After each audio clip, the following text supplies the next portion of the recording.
여러분 안녕하십니까? 최근 묻지마 흉기 난동 범죄의 사회적 불안이 커지자 법무부가 대책을 내놨습니다. 가석방 없는 무기형을 신설하겠다고 입법 예고를 했는데요. 입법 예고는 의견 수렴을 거쳐 개정안을 확정하겠다는 것입니다. 입법 예고 기간은 지난 14일부터 다음 달 25일까지입니다. 현행법상으론 무기징역을 선고받더라도 20년을 복역하면 가석방할 수 있는데요. 여기에 형법을 개정해 가석방이 허용되지 않는 무기징역을 추구하겠다는 것입니다. 가석방 없는 무기징역, 즉 절대적 종신형은 사형제가 폐지될 경우 이를 대체할 수 있는 유력한 대안으로 꼽혀왔습니다. 물론 가석방이 허용되지 않는 무기형이 도입되더라도 사형과 달리 추 5판 사실이 드러나면 재심이나 감형할 수 있다고 법무부는 설명했습니다. 우리나라는 26년간 사형이 집행되지 않은 실질적인 사형 폐지 국가로 분류되고 있습니다. 그러나 많은 논란에도 불구하고 사형제도는 폐지하지 않고 있습니다. 현재 59명의 사형수가 수감 생활을 하고 있는데요. 헌법재판소는 사형제에 대해 2차례 합헌 결정을 내린 뒤 이르면 올해 3번째 판단을 내놓을 예정입니다. 가톨릭을 비롯한 종교계는 수십 년 동안 사형제 폐지를 주장하고 있지만 폐지 법안은 국회에서 통과되지 않고 있습니다. 입법 예고된 절대적 종신형 도입은 사형제도 폐지가 전제되어야 할 것입니다. 흉악범에 대해 영구 격리하고 가석방과 감형이 어렵게 법을 고치더라도 생명을 빼앗고 희망과 교화 가능성을 완전히 닫아버리는 사형제도는 이참에 완전히 폐지되어야 할 것입니다. 지난 15일 서울대교구장 정수특 대주교가 주교자 명동 대성당에서 성모 승천 대축일 미사를 주례했는데요. 정 대주교는 강론에서 사회 지도층을 향해 도덕성 회복과 솔선수범의 실천을 당부했습니다. 나아가 우리도 헌신하고 봉사하며 평화의 도구로 살아가자고 요청했습니다. 주요 내용 다시 한번 소개해드립니다. 이어서 성모 승천 대축일이 왜 한국교회와 가톨릭 신자들에게 특별한 의미로 다가오는지 살펴봤습니다. 함께 보시겠습니다. 서울대교구장 정순택 대주교는 강론을 통해 하느님의 뜻에 온전히 순명하시고 기쁜 소식을 전하신 성모님의 승천을 기념하며 세상을 변화시킬 커다란 책임이 우리에게 있음을 기억해야 한다고 말했습니다. 우리는 이기심에서 벗어나 고귀한 가치의 희망을 두고 이웃을 위해 헌신하고 봉사하며 평화의 도구로 살아가야 합니다. 이러한 삶이야말로 신앙의 본질인 선교의 삶을 살아가는 것입니다. 따라서 정대주교는 우리는 각자 자기 분야에서 하느님 체험을 널리 전하는 기쁜 소식의 선포자가 되어야 한다고 주문했습니다. 정대주교는 이어 오늘날 우리 사회는 여전히 많은 문제를 안고 있다고 진단했습니다. 특히 사회 지도층을 향해 도덕성 회복과 자기희생 실천 등을 촉구했습니다. 특별히 우리 사회를 이끌어 가시는 지도층의 위치에 있는 분들이 도덕성의 회복뿐만 아니라 자기 희생과 솔선수범을 그 어느 때보다도 더 절실히 실천해야 할 때입니다. 정대주교는 우리 교회도 스스로를 성찰하며 세상의 소금과 빛으로서의 역할을 더 겸손하게 실행해야 한다고 말했습니다.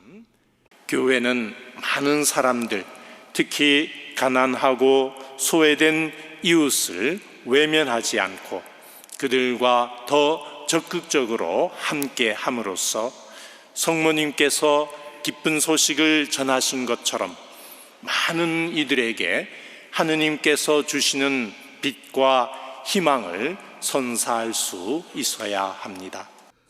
정대주교는 성모 승천을 통해 드러난 하느님의 은총과 평화가 온 세상 모든 사람들에게 널리 퍼져나가도록 우리의 어머니, 평화의 모이신 성모님께 전구를 청하자고 요청했습니다. 특별히 정대주교는 하느님의 은총으로 우리 민족이 분단의 대결 속에서 생겨난 상처와 아픔을 이겨내고 화해와 평화를 이루어 온 교회가 함께 하느님을 찬미할 수 있게 되길 기도하자고 당부했습니다. 한편 초대 교회부터 지켜온 성모 승천 대축일은 성모 마리아가 지상 생활을 마친 뒤 영혼과 육신이 함께 하늘로 올라갔음을 기념하는 날입니다. 전 세계 가톨릭 교회는 매년 8월 15일을 성모 승천 대축일로 기념하고 있습니다. 한국 교회는 이날 일체 치하에서 벗어난 광복을 성모 마리아의 선물로 여기고 민족의 해방과 세계 평화의 회복에 감사하는 미사를 전국 성당에서 봉헌하고 있습니다. CPBC 김영규입니다.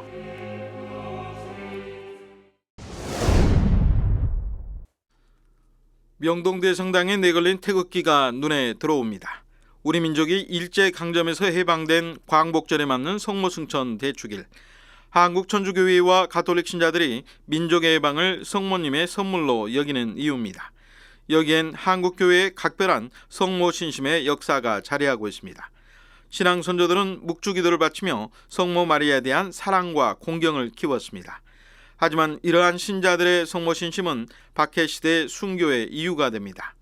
박해 당시 작성된 사학징의를 보면 많은 천주교 신자가 묵주와 성모 상분을 지닌 채 체포됐다고 기록되어 있습니다. 그러나 체포된 신자들은 순교 직전에도 예수 마리아를 외치며 성모 신심을 증거합니다.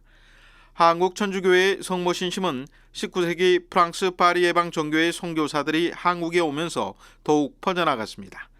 1838년 제2대 조선 대목구장 앵베르 주교는 원죄 없이 잉태되신 복되신 동정 마리아를 한국 교회의 수호자로 정해줄 것을 교황에게 청했습니다.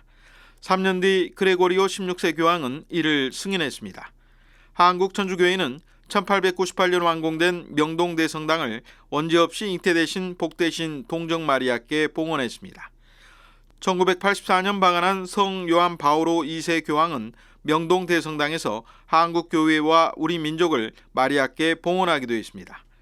8월 15일 광복절이 성모 승천 대축일과 겹치면서 우리 민족의 해방을 성모 마리아의 은총으로 여기는 신자들이 늘어난 데는 이런 성모 신심의 역사가 이어져 오고 있기 때문입니다. 성모 승천에 대한 교리는 초대 교회 때부터 신앙의 유산으로 전승돼 내려왔습니다. 성모 승천 대축일을 8월 15일에 지내게 된 건 5세기 초 예루살렘에서 기념한 하느님의 어머니 축일에 기원을 두고 있습니다.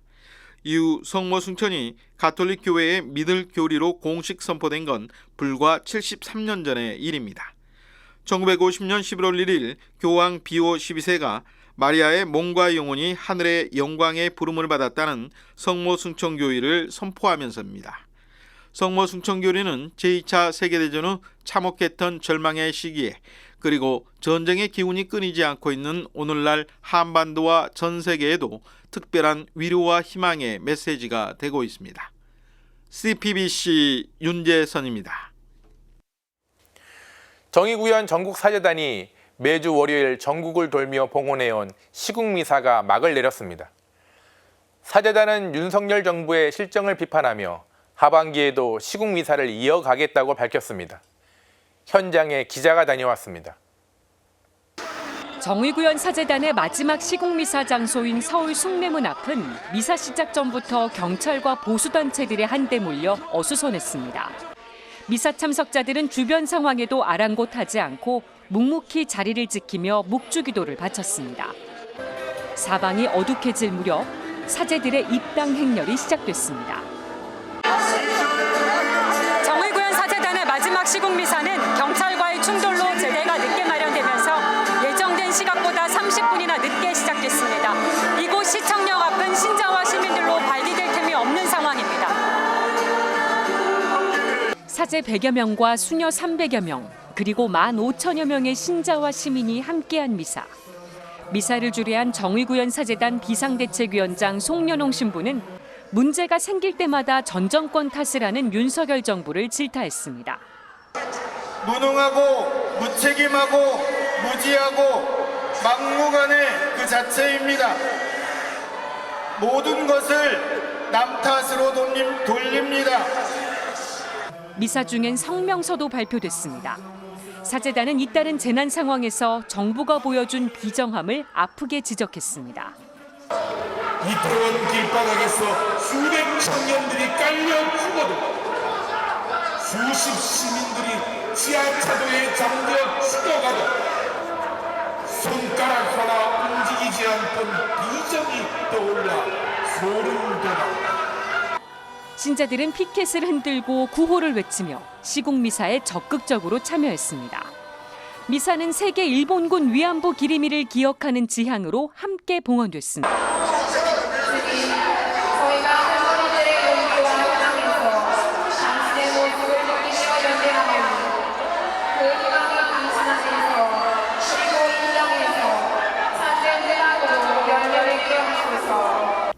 이나영 정의기억연대 이사장과 윤창현 언론노조 위원장은 연대 발언을 통해 일본군 위안부 문제의 정의로운 해결과 방송장악 저지를 위한 관심을 촉구했습니다. 3월 20일 꽃샘 추위 속에서 시작된 시국미사. 이후 14개 교구를 돌며 16차례 미사를 봉헌하는데 꼬박 6개월이 걸렸습니다. 정의구현 사재단은 날이 선선해지면 시국미사를 다시 시작하겠다고 밝혔습니다. 우리의 미사가, 우리의 기도회가 여기서 일단락을 짓습니다. 하지만 이게 끝이 아니고 다시 시작합니다. CPBC 김혜영입니다. 프란치스코 교황은 기회가 될 때마다 난민과 이주민 문제를 지적합니다. 최근에도 이탈리아 람페두사 섬 인근에서 배가 물에 잠겨 41명의 이주민이 숨졌는데요. 교황은 인류의 고통과 부끄러움이라며 계속되는 비극을 안타까워했습니다. 이어서 교황은 고해성사를 어떻게 하는지 전해드립니다. 2주에 한 번은 꼭 고해성사를 한다고 합니다. 자세한 내용 전해드립니다. 이주민들이 고무보트에 의존해 바다를 건넙니다. 올해만 9만 명이 넘는 이민자가 이런 방식으로 유럽에 도착했습니다. 지난 주말에는 이탈리아 람페두사 섬 인근에서 배가 난파되면서 41명의 이주민이 숨졌습니다. 4명이 구조됐는데 무사히 도착하더라도 차별과 편견, 냉대와 맞서야 합니다. 올해에만 지중해에서 2천여 명이 사망한 것으로 집계됐습니다. 프란치스코 교황은 3종 기도 후에 난파선의 비극을 언급했습니다. 특히 인류의 고통이자 부끄러움이라고 지적했습니다.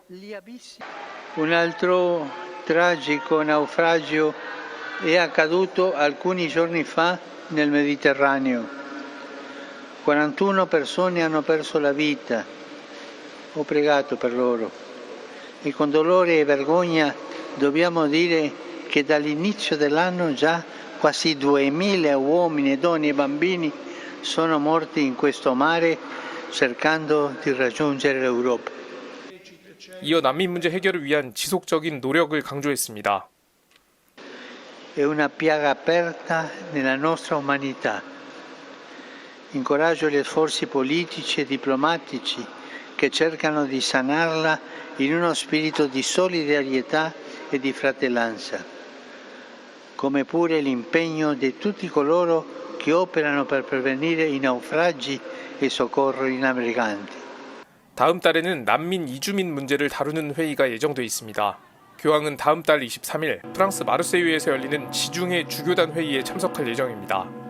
이 자리에서 지중해가 이방인에게 공동묘지가 아니라 만남과 대화, 환영의 장소로 거듭나야 한다는 점을 강조할 것으로 보입니다.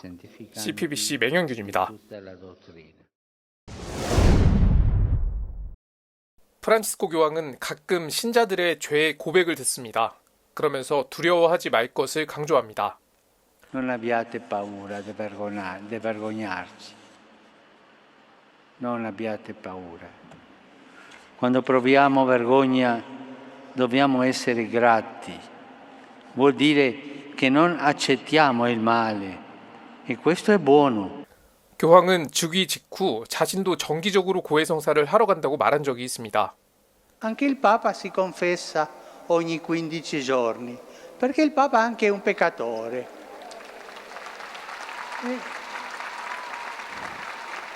E il confessore sente le cose che io gli dico, mi consiglia e mi perdona, perché tutti abbiamo bisogno di questo perdono. 다만 교황은 고해성사가 단순한 형식에 그쳐서는 안 된다고 강조합니다. 때가 돼서 의무적으로 하는 형식적인 죄의 고백을 경계한 것입니다. 진실로 죄를 고백하고 뉘우치고 용서받는 과정에서 느끼는 마음의 평화는 형식적일 수 없다는 뜻입니다. 교황은 고해 사제들에게 조언을 전하기도 합니다. 고해소에서 의미 없는 질문을 하거나 너무 구체적으로 호기심을 갖지 말라는 조언입니다. Non fare delle domande indiscrete, non farle più dolore, più torturarli. 이와 함께 교황은 어떤 일이 있더라도 고해성사의 비밀 유지는 결코 깨질 수 없다는 점을 강조하기도 합니다.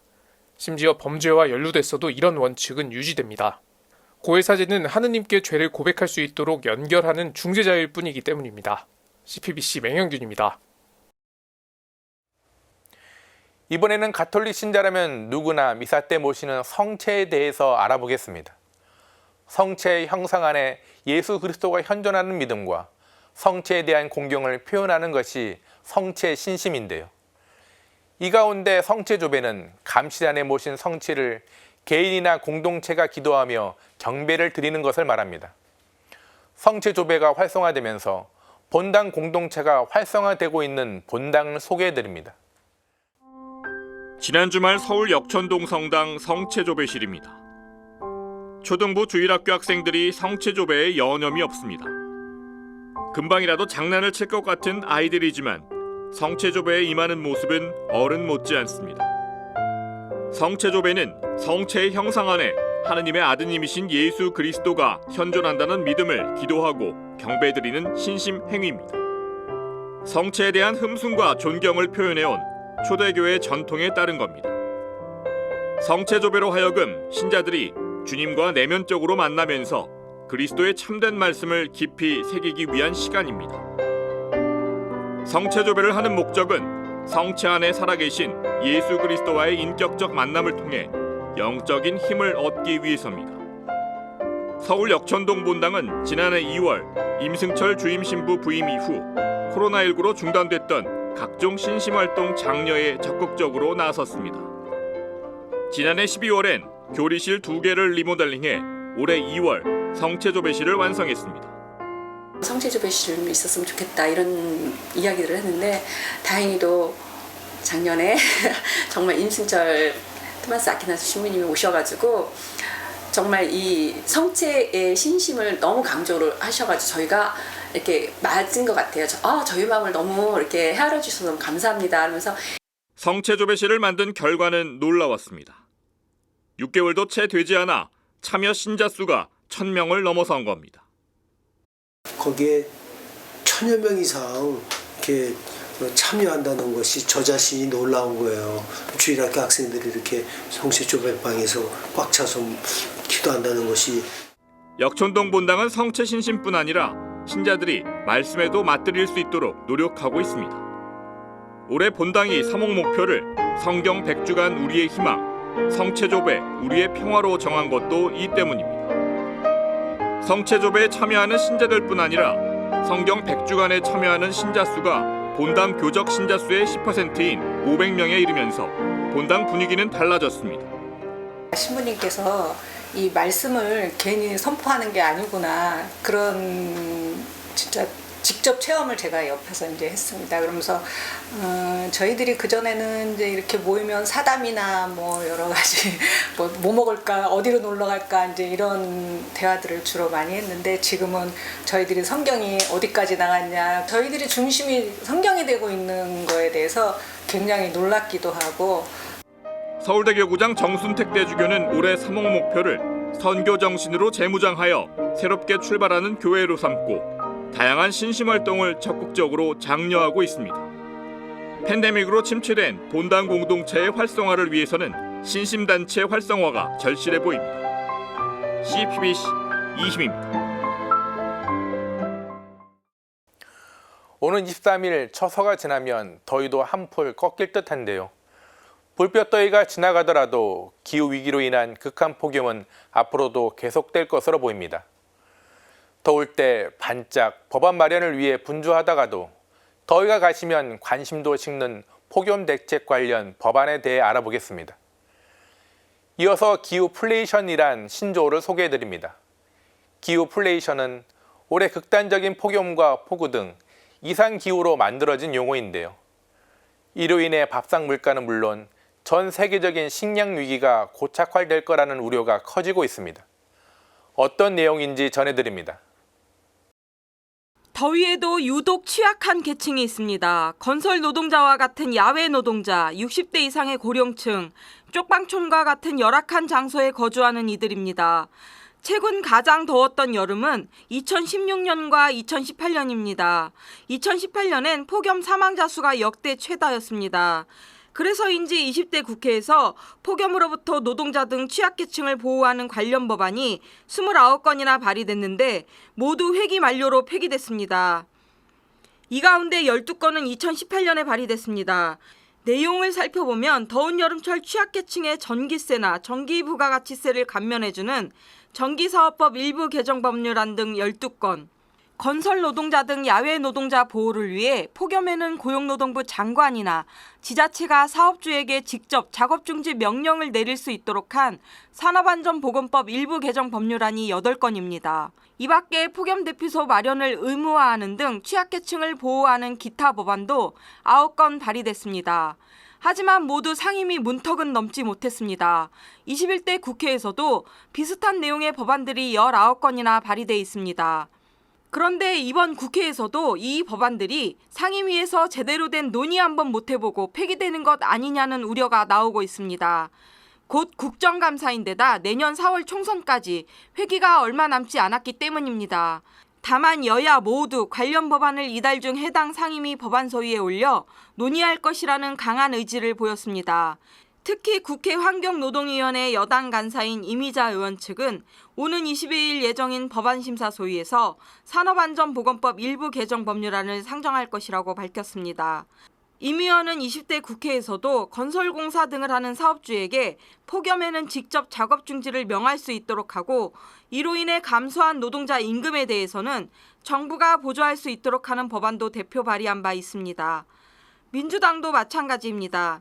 지난 회기 때 임 의원이 발의한 내용과 비슷한 법안을 발의한 이소영 의원안을 중심으로 집중 논의를 한 뒤 이달 중 처리할 계획이라고 밝혔습니다.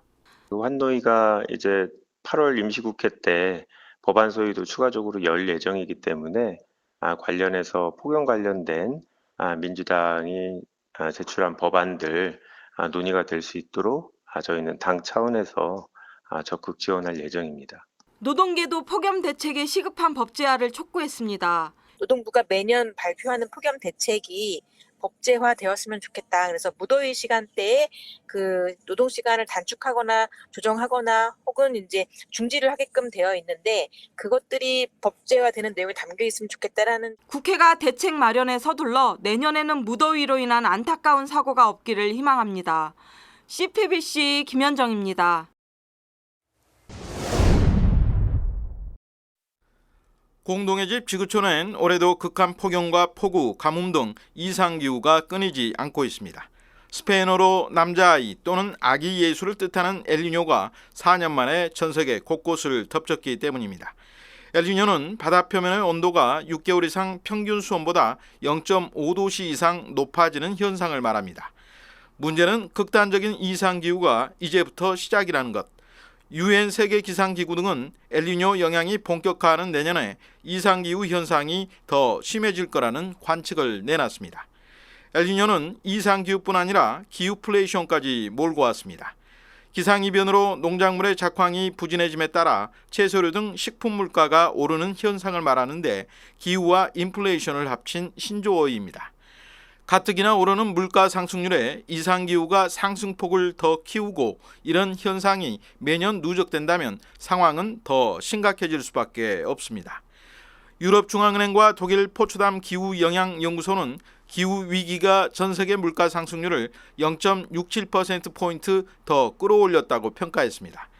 2035년에는 기후위기로 세계 식품 물가 상승률이 3%포인트 더 높아진다는 예측치도 내놨습니다.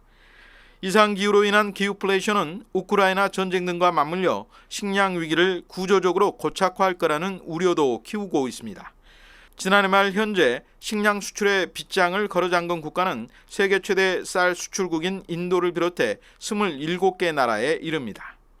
식량 위기에 대해서 식량 수출 국가들이 자국민들이 먹을 게 우선이라는 생각 때문에 일종의 식량의 자국 우선주의, 식량 보호주의 움직임을 강화하는 것으로 받아들여야 되고 이게 일시적인 현상이 아니라 앞으로 장기간 앞으로 지속될 가능성이 높다라고 생각합니다.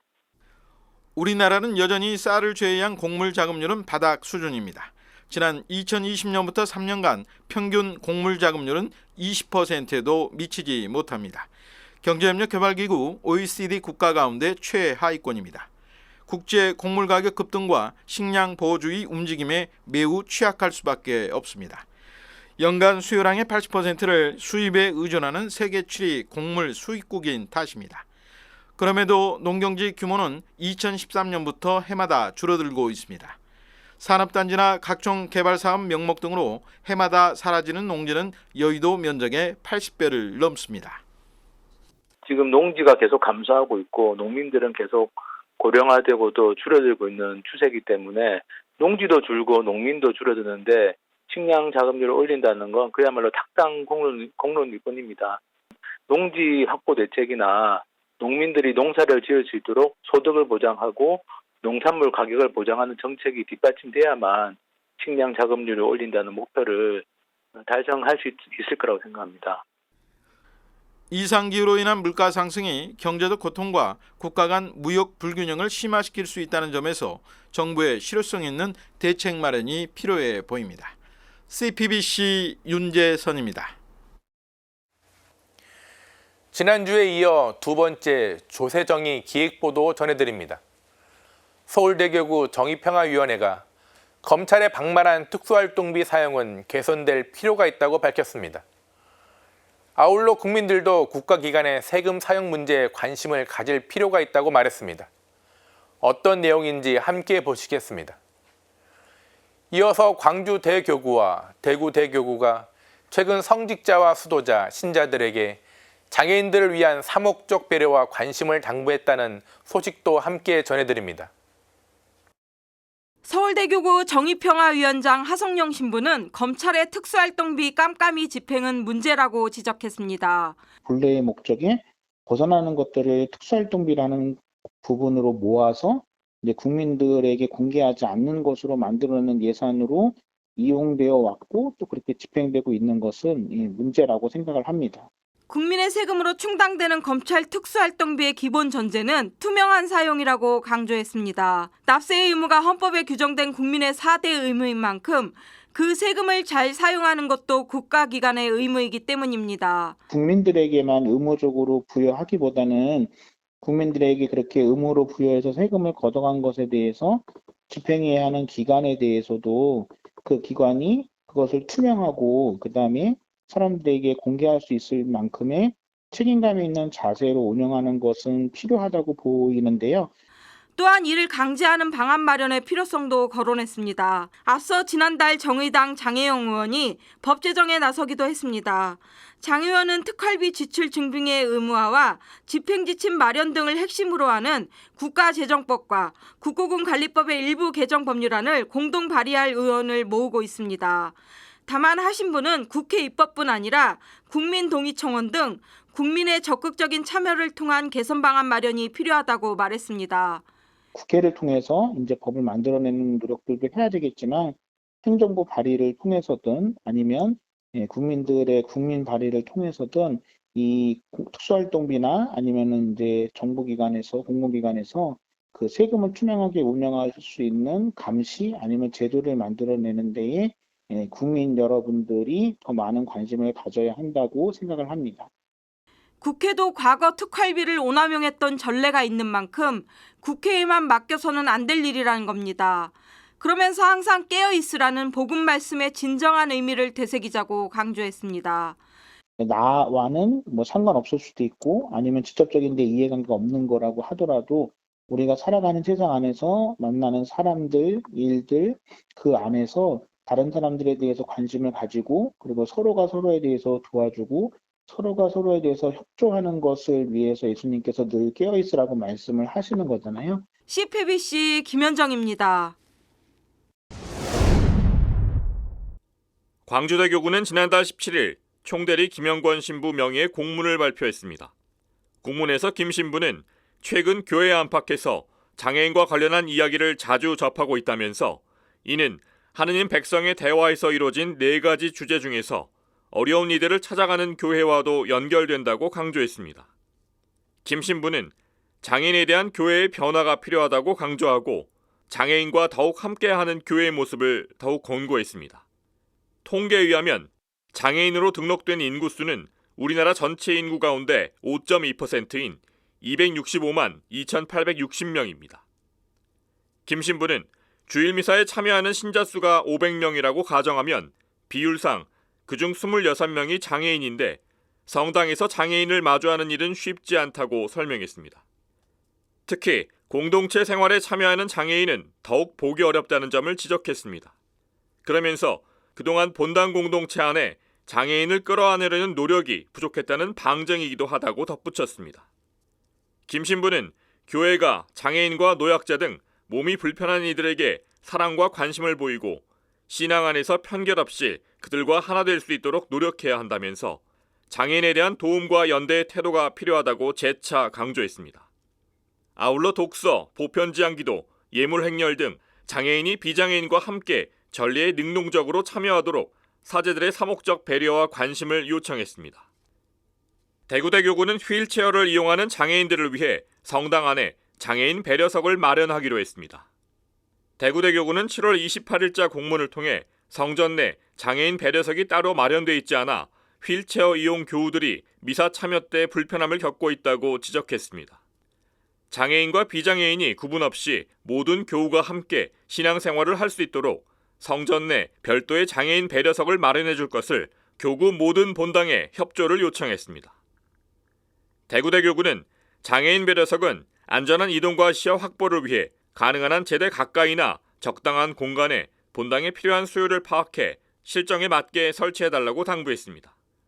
또한 휠체어 이용 교우들이 편리하게 이용할 수 있도록 장애인 배려석을 바닥면에 부착해 표시해달라는 세심한 내용까지 공문을 통해 요청했습니다.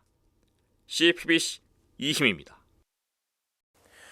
가톨릭을 비롯한 7대 종단과 종교 시민사회단체들이 정전 70주년을 맞은 올해 한반도 정전 평화 캠페인 여정을 마무리하는데요. 지난 3년간 진행해온 캠페인의 성과를 짚어보고 화해와 평화를 위한 여정을 돌아봤습니다. 종교계와 시민사회단체 인사들이 평화를 외치며 한반도 종전평화 캠페인의 시작을 알립니다. 우리는 원한다. 종전평화 캠페인의 목표는 정전협정 70년을 맞는 올해까지 종전선언과 평화협정 체결을 이루어내자는 것. 해를 넘긴 영하의 추운 날씨에도 70년이면 충분하죠. 이제는 전쟁을 끝내죠. 한여름 무더위에도 종전평화의 염원을 담은 서명운동은 이어졌습니다. 6.15 공동선언 실천 남측위원회와 종교 시민단체들은 올해 2월엔 한반도 평화행동의 출범을 새로 알리고 선언문도 발표했습니다. 핵무기도 핵 위협도 없는 한반도와 세계를 만들 것을 요구한다. 제재와 군사 위협이 아니라 대화와 협력으로 신뢰를 회복하고 갈등을 해결할 것을 요구한다. 정전협정 70주년을 맞아 평화로 나아가자는 기대감이 컸지만 안타깝게도 한반도 긴장과 대결은 갈수록 심해지는 상황. 서울대교구 민족화해위원회는 민족의 화해와 일치를 위한 기도의 날 교육 영상을 제작해 분단의 벽을 넘어 화해와 일치의 정신이 자리 잡을 수 있도록 이끌었습니다. 이제 분단을 벗어나는 것은 정치나 국제 질서가 변하는 것 이전에 우리 각자 가지고 있는 그 의식을 변화시키는 데서부터 출발할 수 있습니다. 이런 인식의 변화에는 상대를 있는 그대로 인정하고 또 있는 그대로 받아들이는 것이 필수적이겠죠. 그런가 하면 이달 DMZ 국제청년평화순례에 참가한 청년들은 비무장지대 접경지역 일대를 걸으며 평화의 바람에 대한 희망을 굽히지 않았습니다. 그런 절망들이 있지만 그것들을 희망으로 바꾸어 나가야 하고 그런 수고로움을 우리가 해야 한다라는 것들을 많이 실감을 하게 되었던 순례였고요. 국제사회도 남북한 당국이 대결이 아닌 평화의 외교를 강화할 것을 주문했습니다. 안토니오 구테우스 유엔 사무총장은 지난달 27일 정전 70년을 맞아 발표한 메시지에서 당사국들이 정기적인 외교적 접촉을 재개하고 대화에 도움이 되는 환경을 조성할 것을 촉구했습니다. 프란치스코 교황도 정전 70년을 맞아 봉헌된 한반도 평화기원 미사에 영적 연대의 뜻을 담은 메시지를 전해왔습니다. 교황은 교황청 성직자부 장관 유흥식 추기경이 낭독한 메시지에서 한국인에게 평화의 예언자가 되어달라고 당부했습니다. 저는 평화의 예언자가 되도록 모든 한국인을 격려하고자 합니다. 정전협정 기념이 적대 행위 중단만을 가리키는 것이 아니라 한반도는 물론 참으로 더 넓은 세상을 향하여 화해, 형제애, 항구한 화합의 밝은 미래까지도 제시할 것이라고 믿습니다. 지난 3년간 펼쳐온 한반도 종전평화 캠페인의 여정은 이제 다음 달이면 마무리됩니다. 정전 70년 한반도 전쟁 반대 평화 실현에 서명한 인원은 오늘 현재까지 17만 5천여 명. 평화의 요문이 담긴 서명지는 유엔은 물론 관련 당사국 대표부에 전달될 예정입니다. CPBC 윤재선입니다. CPBC 뉴스에서는 휴가철을 맞아 굿뉴스가 추천하는 전국의 성당과 공소 등을 시리즈로 보도하고 있는데요. 오늘은 마지막 순서로 경상권을 소개해드립니다. 함께 보시겠습니다. 경상권은 크게 대구, 부산, 울산, 경북 그리고 경남 지역으로 나눌 수 있습니다. 먼저 대구 지역입니다. 대구 근대골목 여행객들은 계산 주교자 성당 방문을 추천합니다. 계산 주교자 성당은 대구 대교구의 심장이자 근대 대구 문화예술의 산실입니다. 팔공산 등반 후에는 지묘 성당에서 피로를 풀 수 있습니다. 가수 김광석의 삶과 음악을 테마로 조성한 벽화거리 김광석 다시 그리기 길을 거닐다 보면 대봉성당을 만날 수 있습니다. 해운대 해수욕장으로 대표되는 부산 지역에서도 여러 성당을 찾아 안식을 취할 수 있습니다. 광안리 해수욕장에서 피서를 이긴 이들은 광안성당과 남천 주교자 성당, 밀락성당이 반깁니다. 금정산 인근에는 금정성당과 남산성당이 자리하고 있습니다. 다대포 해수욕장에서 물놀이를 즐긴 관광객들은 모른대 성당에서 기도를 드린 뒤 아름다운 낙조도 구경할 수 있습니다. 용두산 공원에서 휴식을 취한 이들은 중앙 주교자 성당에서 기도할 수 있습니다. 해운대 피서객들은 해운대 성당이 초대합니다. 이밖에 흰여울 문화마을 방문객들은 우뚝 솟은 종탑이 특징인 신선성당에서, 감천 문화마을을 찾은 이들은 아미성당에서 여운을 즐길 수 있습니다. 울산 지역 방문객들은 방어진 성당 등이 환영합니다.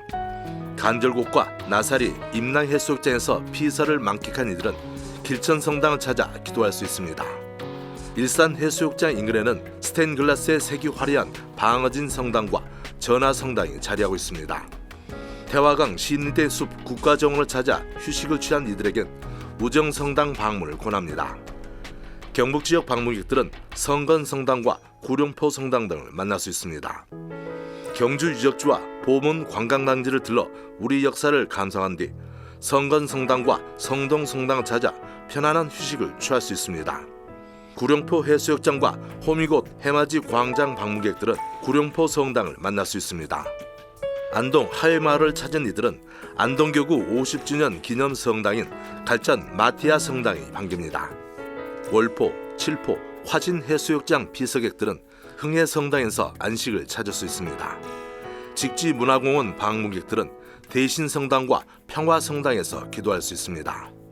이밖에 망향정, 봉평, 후정 해수욕장 인근에는 울진성당과 죽변공소가, 월해폭포와 주황산 국립공원 부근에는 청성성당이 자리하고 있습니다. 경남 지역 피서객들도 성당과 공소에서 힐링을 만끽할 수 있습니다. 가조 온천과 월성 계곡에서 피로를 푼 이들은 거창성당과 가조 공소가 반깁니다. 외도와 와연 해수욕장 피서객들은 지세포 성당과 예구 공소에서 들뜬 마음을 가라앉힐 수 있습니다.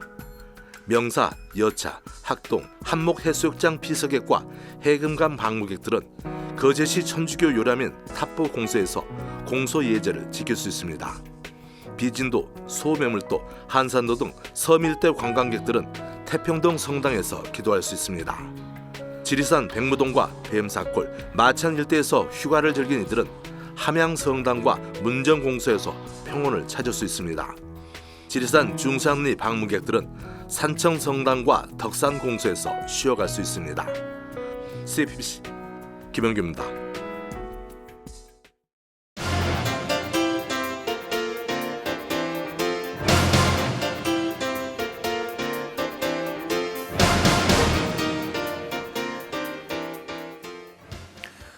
무더운 여름만큼이나 충무로 극장가도 뜨겁습니다.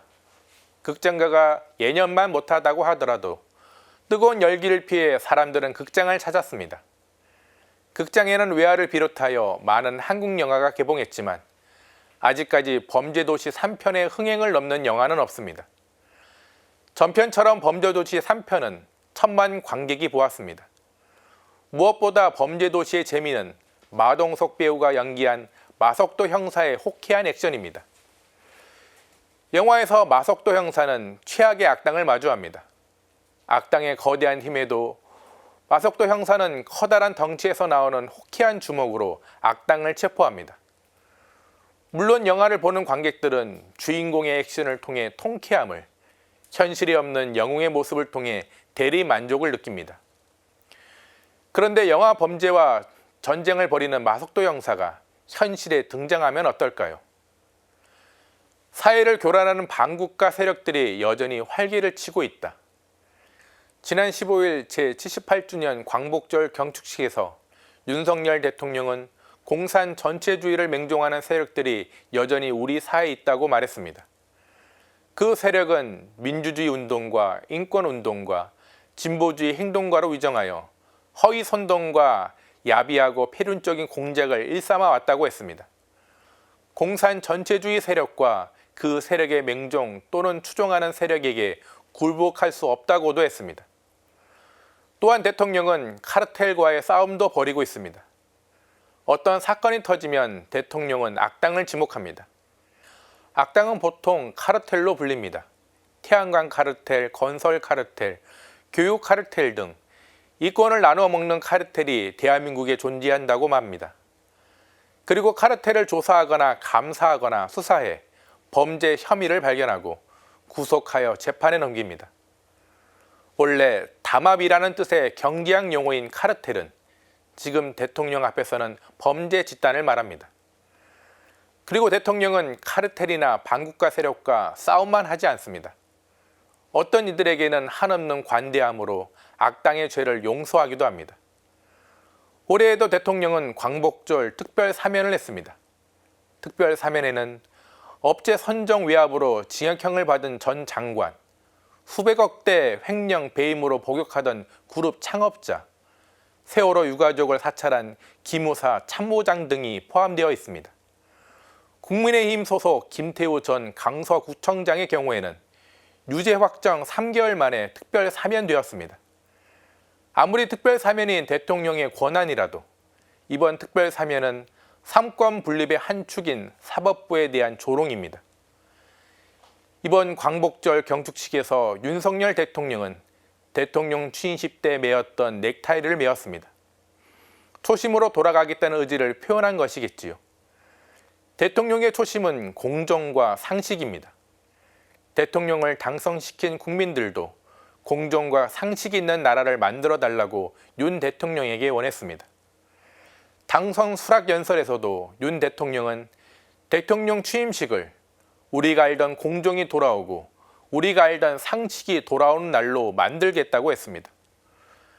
그로부터 여러 시간이 지난 지금 대통령의 공정과 상식을 세우는 국정 운영 방식이 영화 범죄도시의 마석도 형사의 모습과 겹쳐 보입니다. 악당을 찾아내고 수사하고 체포합니다. 근본 원인을 살피고 대책을 세워서 고치려는 방식은 보이지 않습니다. 시스템을 살피지 않고 범죄자를 찾고 있습니다. 이런 식의 국정 운영은 성과 악의 세계만 있는 영화에서는 가능할지 몰라도 많은 이해관계가 얽혀있는 현실에서는 가능한 정치가 아닙니다. 국정 최고 책임자는 비판에 겸허히 귀 기울여 성찰해야 합니다. 반영할 것이 있는지 살펴 대화와 타협으로 국정을 운영해야 하는 것이 바른 모습입니다. 오늘 사제의 눈 제목은 대통령의 범죄 도시입니다. 대통령이 앞으로 악당 소탕이 아니라 예수 그리스도를 닮아 나와 다른 다양한 이들의 목소리까지 품어 안으려는 국정 최고 책임자가 되길 바라며 오늘도 평화를 빕니다.